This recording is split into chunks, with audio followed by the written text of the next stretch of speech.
Hello and welcome to English Earwaves, the podcast that helps you navigate everyday situations in English. I'm Anna. And I'm Ben. It's great to be with you again. So Anna, what professional challenge are we going to conquer today? Today, we're stepping into the office and tackling a situation that is central to the modern workplace, attending a business meeting. For many people, meetings are a huge part of their job, and participating confidently in English can be a major challenge. I can definitely relate to that. It's not just about understanding what people are saying, but also knowing how to say things. How do you share your opinion, disagree politely, or ask a question without interrupting? It can be very intimidating. It can, and that's exactly what we're here to help with. Our goal today is to give you a complete guide to business meetings in English. We'll cover the entire process, from preparing before the meeting starts to participating effectively to understanding the final steps. We want you to walk into your next meeting feeling prepared, confident, and professional. That sounds like an incredibly valuable lesson. I'm ready to take notes. Where do we begin? We begin before the meeting even starts. The key to a successful meeting is preparation. Preparation. Okay, so what is the very first thing that happens? Usually, you will receive a meeting invitation or a meeting request, often by email. This invitation will tell you the date, the time, the location, or if it's an online meeting, and who is expected to attend. Most importantly, it should include the agenda. The agenda. I've heard that word a lot. What exactly is an agenda? The agenda is a list of topics that will be discussed during the meeting. It's like a plan or a schedule for the meeting. Reviewing the agenda is the most important part of your preparation. It tells you what the meeting is about and helps you prepare your thoughts and any information you need to share. So the agenda is the plan for this meeting. What if it's a regular weekly meeting? That's a great question. If it's a recurring meeting, you should also review the minutes from the previous meeting. The minutes are the official written notes of what was discussed and decided in the last meeting. They will often include a list of action items. We'll talk about action items later, I'm sure. So to prepare, I should read the invitation carefully, study the agenda to understand the topics, review the minutes from the last meeting, and gather any data or information I need to contribute. That's a perfect summary. If you do those 4 things, you will already be more prepared than half the people in the room. All right, you've done your preparation, and now you're walking into the meeting room. The first few minutes of a meeting are usually less formal. This is the part with greetings and a bit of light conversation, right? Exactly. It's important to be punctual, which means to arrive on time. As you enter, you should greet your colleagues with a simple "good morning" or "hello, everyone." Before the meeting officially starts, there is often a short period of small talk. Small talk. That's the polite, friendly conversation about non-work topics. Yes, people might talk about the weather, their weekend, or a recent sports game. It's a way to build a friendly atmosphere before getting to business. You can ask simple questions like, "Did you have a good weekend?" or "How are you doing today?" Who is the person who usually starts the meeting?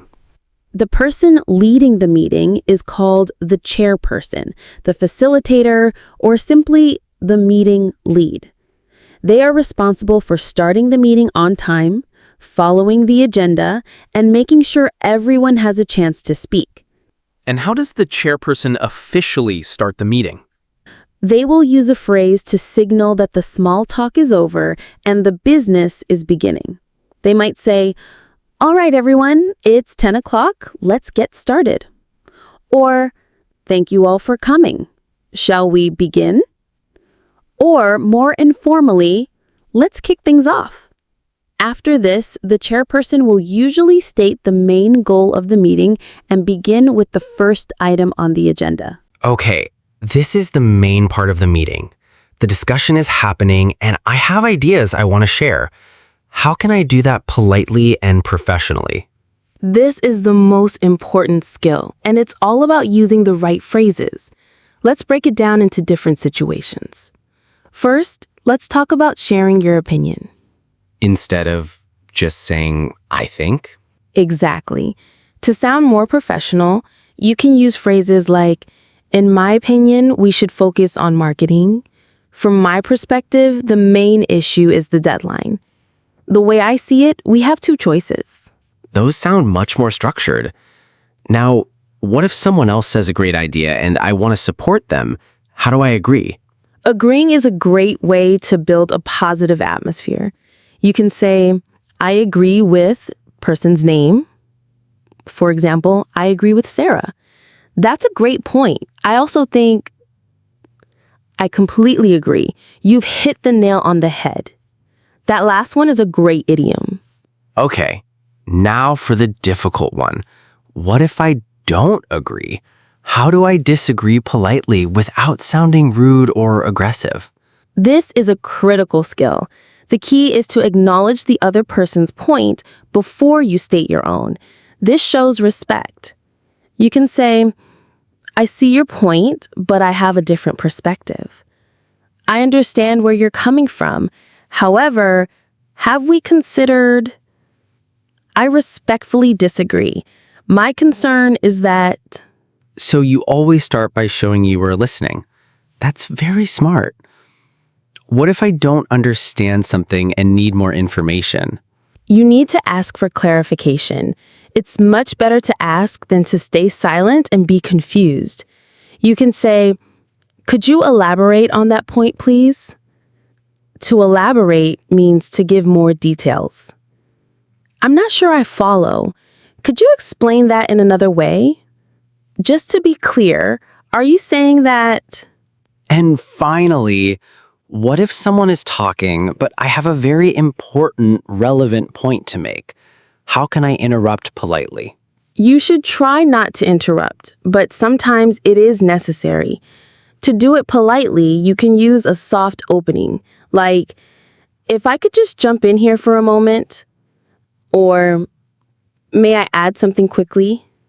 All right, the discussion is coming to an end. It's time to finish the meeting. The chairperson will usually lead this part.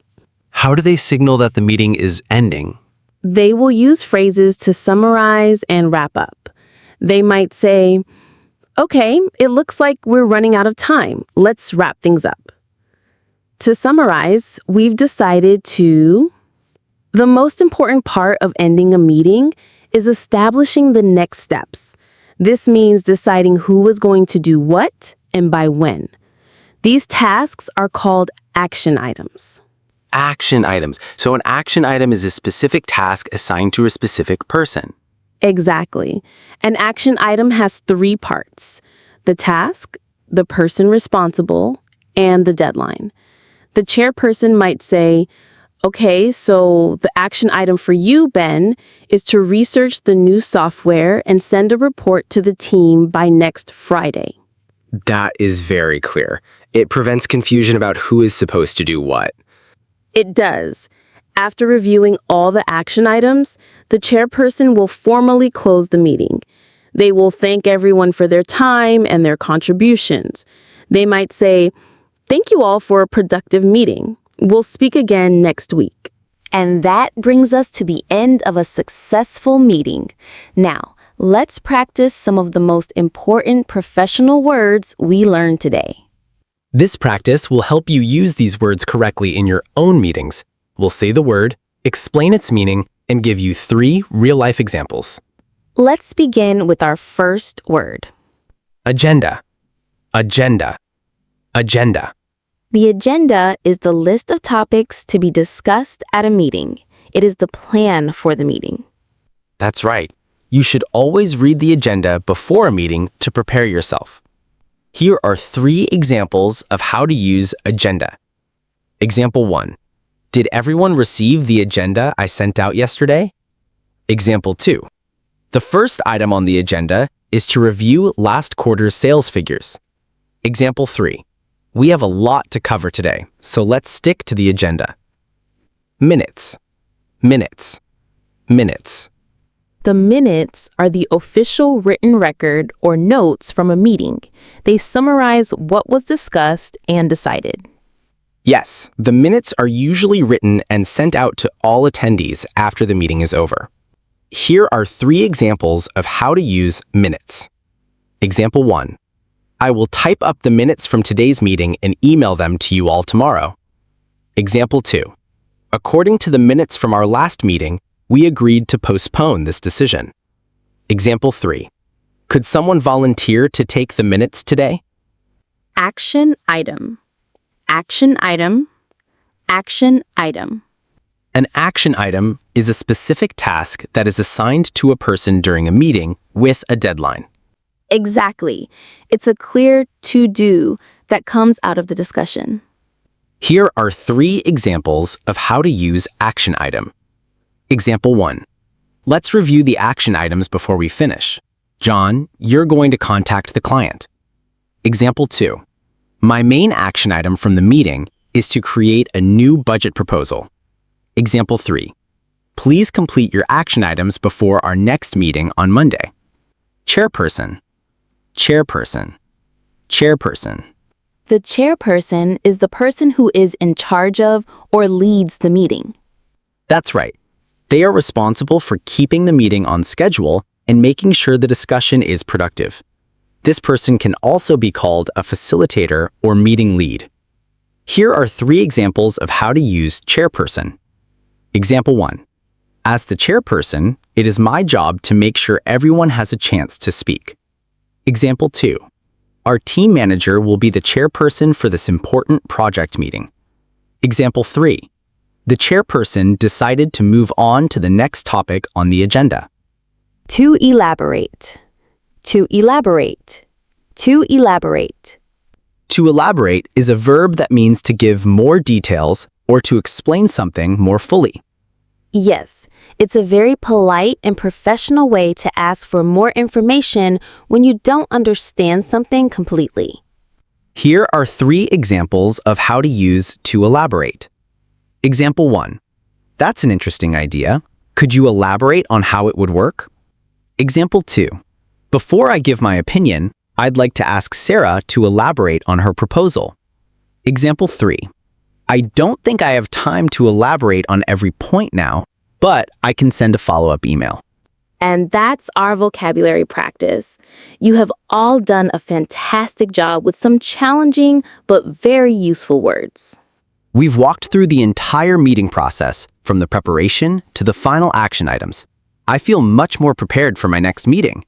The 3 most important keys to success are preparation, using polite phrasing, and listening carefully to others.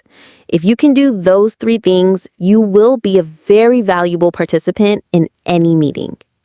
It's all about contributing to the team and helping to find the best solutions together. Exactly. And that is all the time we have for today on English Earwaves. We hope this episode helps you participate in your next business meeting with skill and confidence. Don't forget to subscribe to our podcast for more helpful guides to everyday and professional English. And you can find the full transcript for this episode on our website. Thanks for listening. And we'll see you next time. Bye.